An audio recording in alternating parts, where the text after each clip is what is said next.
Alright, we're going to look at a sign of a bad pressure switch, which is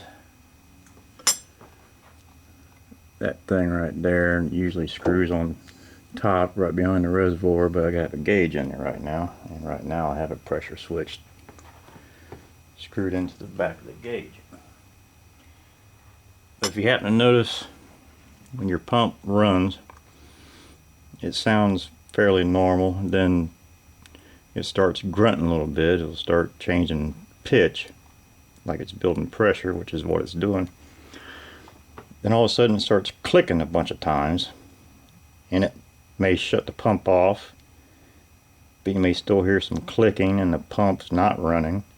Or it may click and then the pump run for a second or two and then stop, click, click, click, run, click, click, click. That's a sign you have a bad pressure switch. So we're going to see, you don't have to worry about the gauge, just listen to what this thing will do. And if yours is doing it, it's a good idea to change the switch, because it's putting wear and tear on your motor.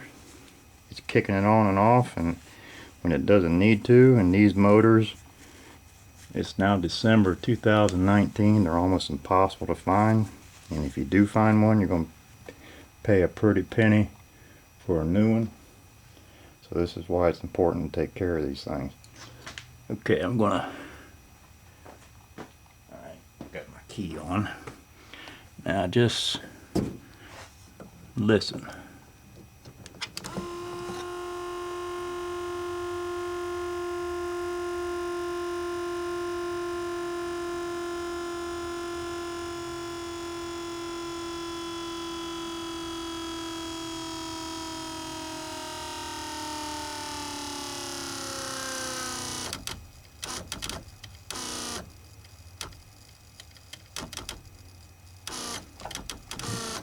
Okay, I'm not going to keep doing it, because that's, as I said, hard on your motor. So, if yours is doing that, where it makes a bunch of clicking noise right at the end of it, building up pressure, which you can tell because the motor starts getting a little slower in speed, you want to change your switch. And I'm going to, and the way you do that is you press your brake pedal slowly, if you have the lid off, at least 10 times. 15 is better. I'm going to simulate, and that releases the pressure in the system. As you can see, there's 700 psi on the system right now, which means you got 700 psi on your brake switch, and you got 700 psi on your accumulator here and inside the master cylinder.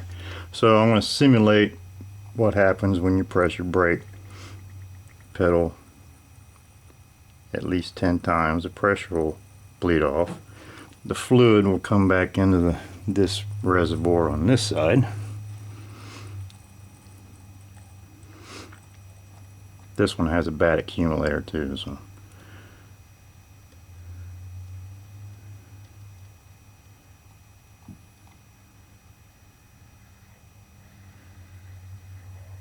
but this switch is bad internally. There, we got no pressure on it. Another sign of a bad switch is if you take the connector off like I just did and it's wet in there with brake fluid. That means it's bypassing through a seal in there. But we'll quickly swap this thing out and show you what it's supposed to sound like.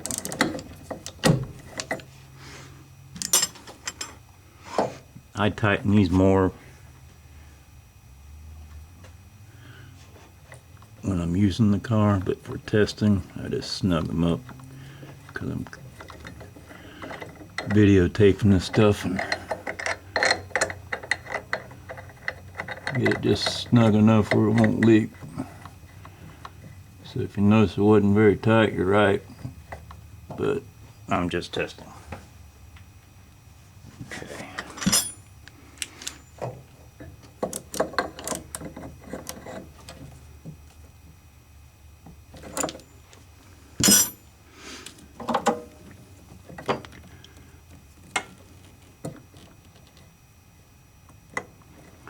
Okay.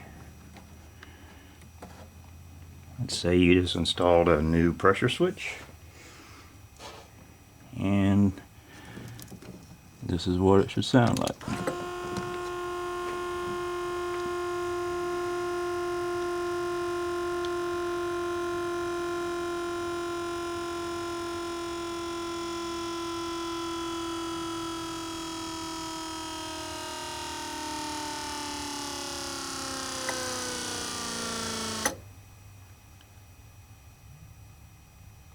See it shut off, no clicking, motor doesn't run for a second and shut off and like it did earlier.